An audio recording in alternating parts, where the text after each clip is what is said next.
Bonjour mes chers amis, nous sommes bien dans l'après-midi du 27 novembre 2011 et dans le bureau du docteur Benfissa Ahmed qui va vous parler de la servitude. Et on est en train de détailler, vous le savez bien, et éclaircir encore ce qu'a voulu dire et ce qu'a écrit Jean-Jacques Rousseau, la généalogie du mal. Donc j'essaie de faire une petite documentation pour vous, pour que vous ayez des idées bien claires sur ce qu'on appelle la servitude. La servitude, c'est un nom féminin. Son sens le premier, c'est esclavage, privation de liberté. Privation, action de priver d'un avantage, d'un bien qu'on avait ou qu'on devait avoir. La privation de la vue, la privation des droits civils.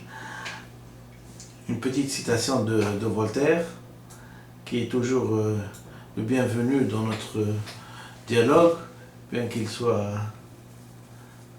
du XVIIe siècle, mais il est toujours présent.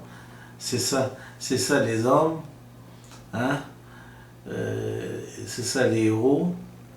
Les héros sont des mortels, mais leur âme est immortelle. Et effectivement, à partir du moment où on essaie de citer M. Voltaire, hein, le 27 novembre 2011, c'est qu'il est vraiment immortel.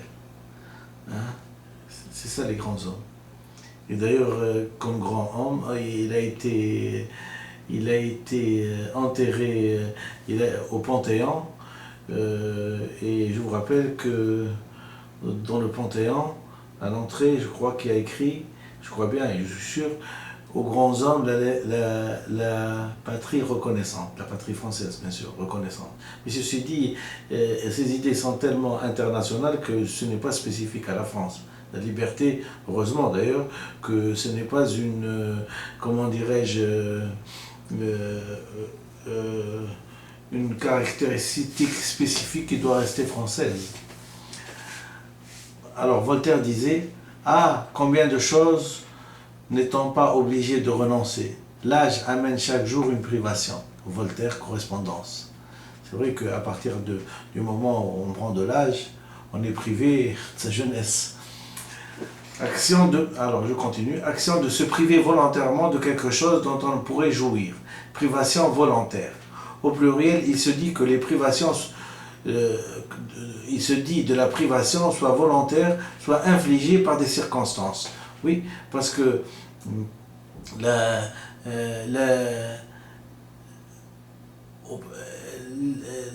servitude peut être infligée par des circonstances environnementales, comme l'esclavage. Les petites privations n'endurent sans peine quand le cœur est mieux traité que le corps. Ceci, c'est les rêveries d'un promeneur solitaire, c'est Rousseau. Hein. Les petites privations sont dures, sans peine, c'est-à-dire qu'on peut y résister sans peine, quand le cœur est mieux traité que le corps. Quand le cœur, c'est-à-dire quand il est amoureux probablement. S'il est amoureux, s'il est amoureux, probablement pas dans le sens ordinaire du terme et physique du terme, mais amoureux du bien, voilà.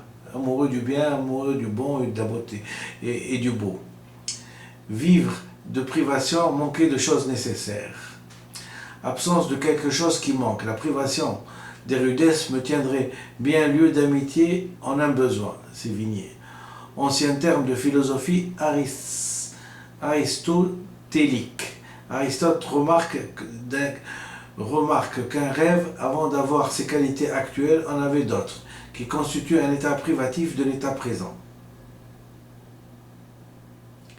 Aristote remarque qu'un être, avant d'avoir ses qualités actuelles, en avait d'autres, qui constituent un état privatif de l'état présent. Ainsi, du plomb fondu se refroidit et passe à l'état solide. Il ne peut le faire sans perdre l'état liquide qu'il avait d'abord. C'est-à-dire que la privation de la liquidité est la condition absolue de la solidité.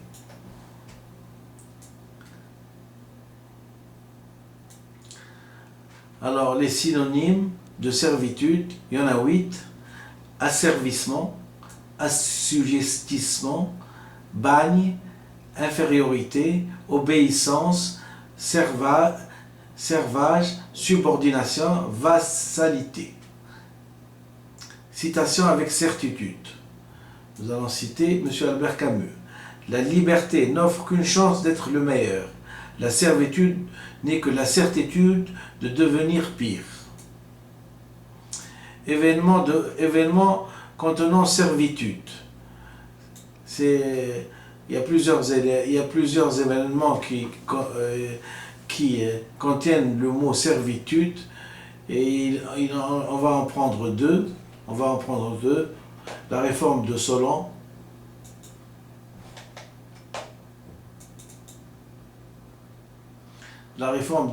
Alors qu'Athènes subit une grave crise agraire, Solon modifie en profondeur le fonctionnement de la cité.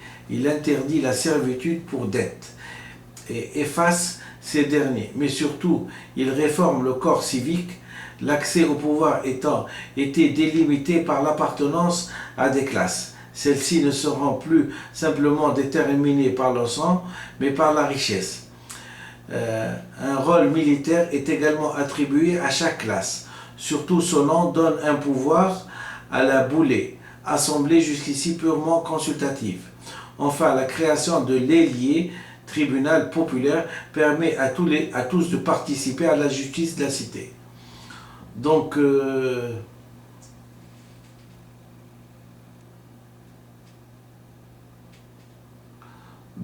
Solon est un des premiers qui enlevait la servitude pour dette à Athènes, en Grèce. Voilà.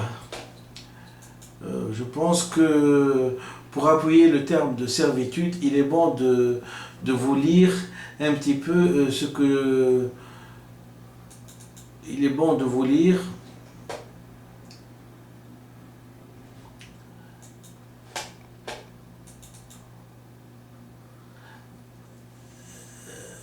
quand on parle de servitude, on a tout de suite à l'idée l'esclavage. Donc je vais vous lire rapidement l'esclavage, comme ça on a les idées bien ancrées dans la tête, comme on dit.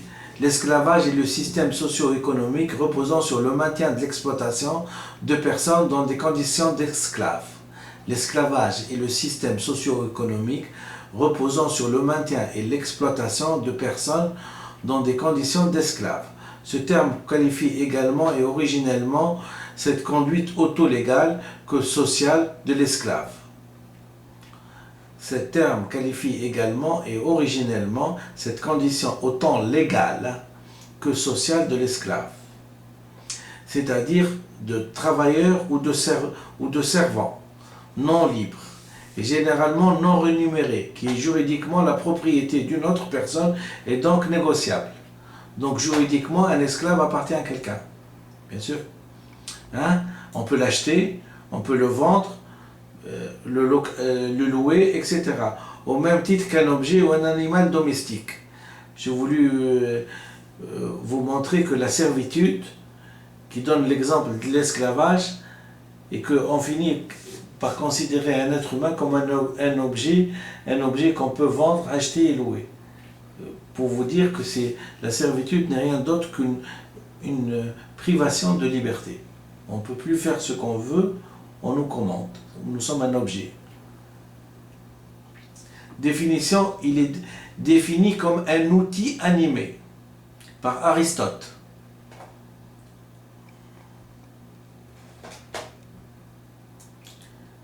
L'esclave se distingue du serf, du captif ou du forçat. Les conditions voisines dans l'exploitation. Et de la bête de somme par un statut juridique propre déterminé par les règles, coutumes et lois en vigueur dans les pays et l'époque considérée. Donc il y avait des règles et des coutumes qui différaient bien sûr de la bête de somme et du serf, du captif et du forçat. Mais il y avait des coutumes et des lois qui régissaient le statut d'esclave. Vous pouvez le vendre, l'acheter, le louer, et probablement, mais probablement, je ne sais pas le torturer, j'espère pas. Peut-être, je ne sais pas, je pense. D'ailleurs, c'est une grande torture que de ne pas jouir de sa liberté. Ces règles fixent notamment les conditions par lesquelles on devient esclave ou on cesse de l'être. Quelques limitations s'imposent au maître. Quelle marge de liberté et protection légale, voilà ce que je voulais, légale de l'esclave conserve. Quelle humanité, quelle âme sur le plan religieux, on lui reconnaît, etc. Donc, on lui reconnaît. L'affranchissement d'un esclave par son maître ou par l'autorité du prince fait de lui un affranchi, qui a un statut proche de celui de l'individu ordinaire. Les traites négrières transatlantiques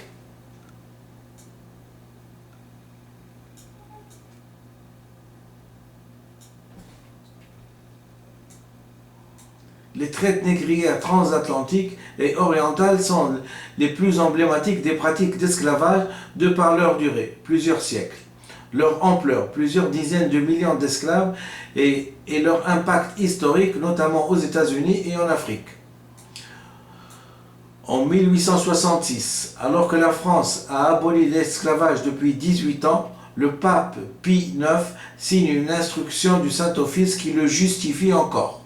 L'esclavage en lui-même est dans sa nature essentielle pas du tout contraire au droit naturel et divin. Il peut y avoir plusieurs raisons justes d'esclavage, et celles-ci se réfèrent à des théologies approuvées. Il n'est pas contraire au droit naturel et divin pour un esclave qu'il soit vendu, acheté, échangé et donné. Donc, comme on dit, Pie IX était en retard d'une guerre, puisque 18 ans après l'abolition de l'esclavage, il nous chante cette sérénade, si j'ose dire. Ponctuellement condamné depuis l'Antiquité, moralement et parfois juridiquement, et plus récemment interdit par les droits de l'homme, l'esclavage a mis longtemps avant d'être aboli. L'esclave est aujourd'hui officiellement banni via par exemple le pacte international relatif aux droits civils et politiques. Néanmoins, outre le fait qu'il ne suffit pas d'interdire une pratique pour la voir totalement disparaître, il peut encore exister localement des tolérances des pouvoirs publics.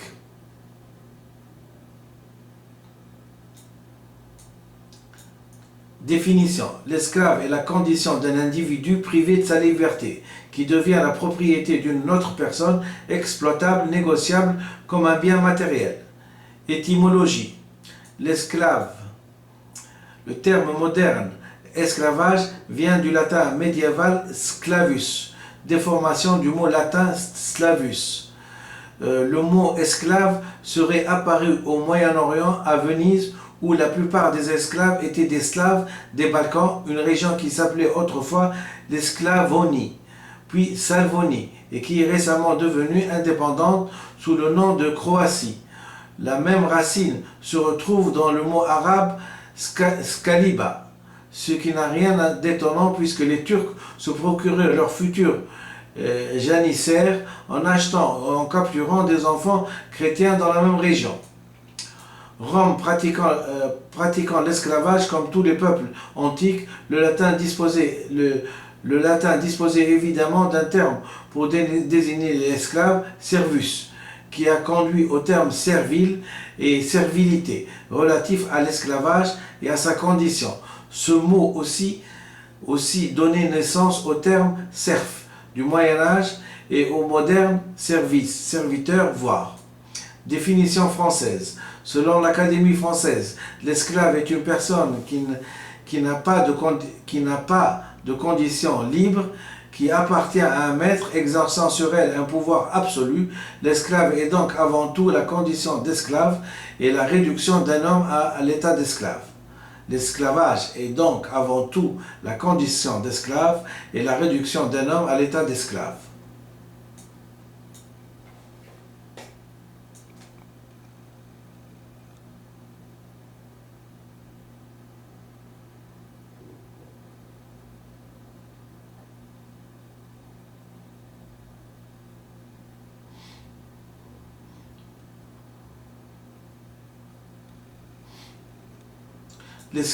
L'esclave peut dépendre de toute autorité, personne, groupe, organisation ou encore État. L'Académie française ajoute à cela, par extension, toute institution sociale fondée sur l'existence d'une classe d'esclaves.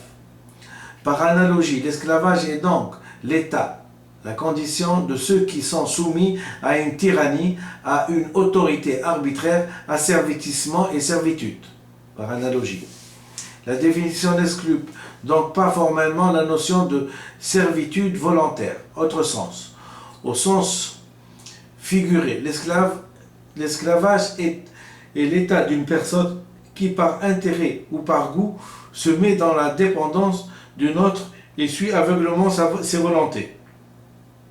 Par exemple, se dit d'une personne qui se tient dans un état d'assujettissement, de dépendance qui subit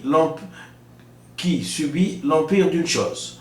Au figuré, se dit de tous ceux qui tiennent dans un état d'assujettissement, de dépendance, d'esclavage du tabac. L'esclavage de la mode, l'esclavage des passions, par métonymie, activité imposant un suggestisme. Ce travail est lucratif, mais c'est un véritable esclavage. Définition juridique.